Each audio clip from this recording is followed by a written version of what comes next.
कॉकरोचों की आवाज दिल से नहीं आ रही है? कॉकरोच तो भूतिए हैं। उनको जाके सीखना चाहिए मदनी साहब से कि ये काम कैसे किए जाते हैं। कैसे नहीं, हजरत आदम हिल्ले इस्लाम जो थे यहाँ आए, सबसे पहले पहले हिंदुस्तान में नामूदा हुए, और उसके बाद फिर उन्होंने कैसे यहाँ पर जो है वो यहाँ से अरब में गए वगैरह वगैरह, ये सब सीखना चाहिए। जाइए उनके पैरों पर हाथ रखिए और उनसे सीखिए कि किस तरह से सबवर्षन किया जाता है, ऐसे नहीं करते। जी। टेक्निक ही गलत था। तो अब आप मुझे बताएं कि साहब जो बात अभी चल रही है वो ये है कि हमारे जो हुजूर क्या बोलते हैं सीजेपी वाले कॉकरोच वाले, तो ये जो कॉकरोच लोग हैं, ये जो रास्ता अख्तियार कर रहे हैं, ये मुझे ताहिर हुसैन वाला रास्ता लग रहा है। ये क्या हमारी जो खुफिया संस्थाएं हैं उनको नहीं दिख रहा कि पहले जब शुरू-शुरू में शाहीन बाग हुआ था, ठीक है, लोगों को दिक्कतें हो रही थी, लेकिन बाकी ज़्यादातर लोग उसका मज़ाक ही उड़ा रहे थे कि क्या हो रहा है शाहीन, उसको कोई बहुत सीरियसली नहीं ले रहे थे। लेकिन फिर धीरे-धीरे चढ़ते-चढ़ते इसी तरह से जो है वो शाहीन बाग में भी लोग पहुँचना शुरू हुए और फिर उसको जो है वो दंगे की सूरत अख्तियार करवा दी।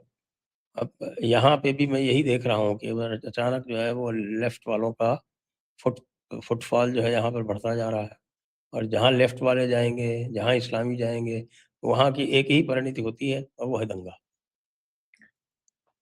अ, सर आपको प्रणाम, आपके और सभी दर्शकों को प्रणाम, और नमस्कार, इसका जय कैसे आगे क्या होगा, ये भी मैं ले डाउन कर सकता हूँ आपके नहीं, सामने। नहीं, आप बताइए। ये बात ठीक है आपकी कि अब वो सारे आ रहे हैं, लेकिन लेट हो गए हैं। 16 दिन तो बेचारा आपने भूखे रख रखा है।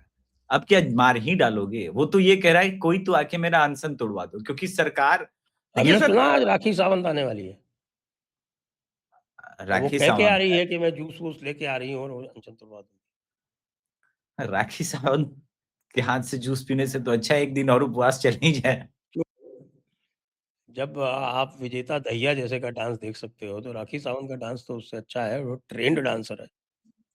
नहीं, नहीं, आने को तो कल जब स्वरा आई तो मैंने यही कहा कि टाइटैनिक मेट विथ आइसबर्ग, मैंने टाइटल ही उस पे रखा कि देखो भाई ये स्थिति आ गई। देखिए अ, जो आंदोलनों का इतिहास रहा है और जैसे-जैसे जिनसे पॉलिटिकल पार्टीज निकली हैं, कांग्रेस का आंदोलन हुआ अंग्रेजों के विरुद्ध, तो वास्तव में जेन्युइन कॉज उस वक्त नजर आ रहा था।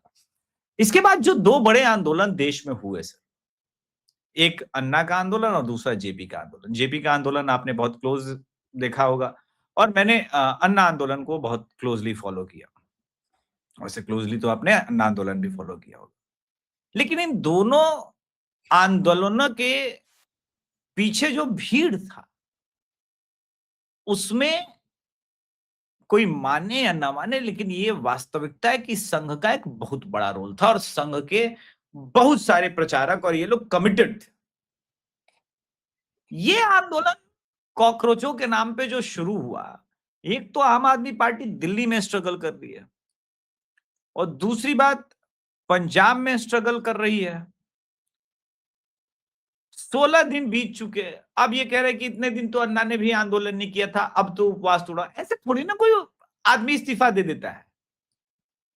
ये और आप शुरू हुए थे धर्मेंद्र प्रधान के इस्तीफा मांगने से, आप पहुंच गए फैज के नज्मों तक, हर बुत गिराए जाएंगे बस नाम रहेगा अल्लाह का। फिर वहां से पेट ना भरा तो आप शर्जील इमाम तक पहुंच गए, उमर खालिद तक पहुंच गए।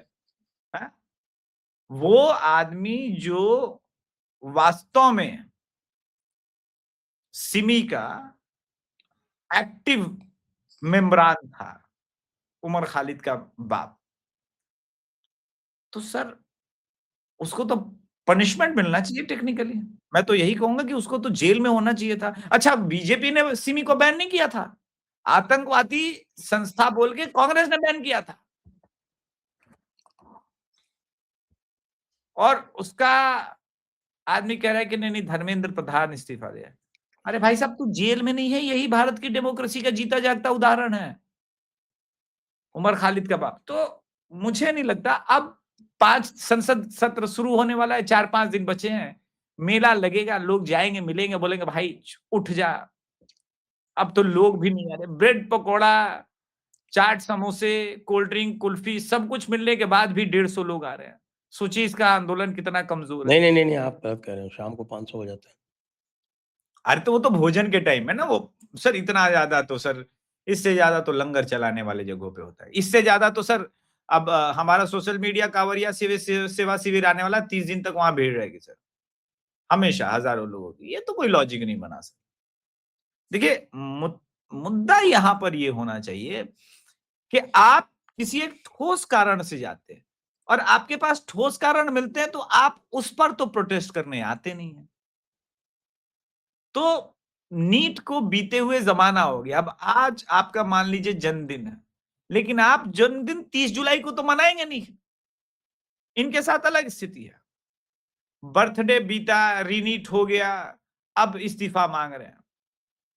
देखिए इस्तीफा आंदोलन करके नहीं मांगा जाता, अनशन करके इस्तीफा मांगा जाता है, सड़क पर आंदोलन करते, पूरे देश में तो चक्का सड़क जाम पे ही तो करने। है, वो सड़क जंतर थोड़ी, मंतर का वो जो स्थल है वो है तो सड़क पे ही। अरे वो सड़क थोड़ी ना होता है सर, उससे वो तो आंदोलन इसीलिए बना दिया गया वो जगह कि वहीं पे आंदोलन करो, मरना है जिसको जीना है, कोई फर्क नहीं पड़ता। उसके आसपास 10 और आंदोलन चल रहे होते हैं। कहां मीडिया वालों का इंटरेस्ट है? मैं बताता हूं, भरत तिवारी के लिए भी वहीं पे आंदोलन हो रहा है, वहां तो कोई नहीं गया।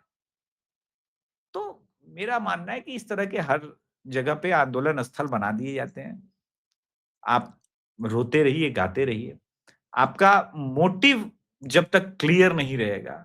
और इस सरकार को घेरने में प्रॉब्लम यह है कि विपक्ष आगे नहीं है सर। भाजपा के समर्थक ही पक्ष भी और विपक्ष भी हैं। भाजपा को घेरने वाले ही राष्ट्रवादी हैं और भाजपा को सही मार्ग पे ले आकर के वो विपक्ष का रोल खत्म कर रहे हैं। ये सरकार अलग ढंग से चल रही है सर। टेक एग्जांपल, हम एथेनॉल की बात करते हैं। एथेनॉल पर मोस्टली राष्ट्रवादी ही आवाज उठा रहे हैं, तो आप तो आवाज उठा नहीं पाया। तो राष्ट्रवादी अगर इस मुद्दे को ठीक कर देंगे, उसको चेंज कराने में कामयाब हो गए, तो विपक्ष का तो रोल ही खत्म हो गया। यानी हमारा मामला है, हम आपस में देख लेंगे क्या हो रहा है, तुम नहीं हो। विपक्ष में बार बार कह रहा हूं सर, विपक्ष अपने आप को कहता है, लेकिन वो विकल्प कहां बना है सर, आप बताइए। जब तक विपक्ष विकल्प नहीं बनेगा, वो ईवीएम पर उसके नाम पर वोट नहीं पड़ेगा। विपक्ष है, विकल्प नहीं है।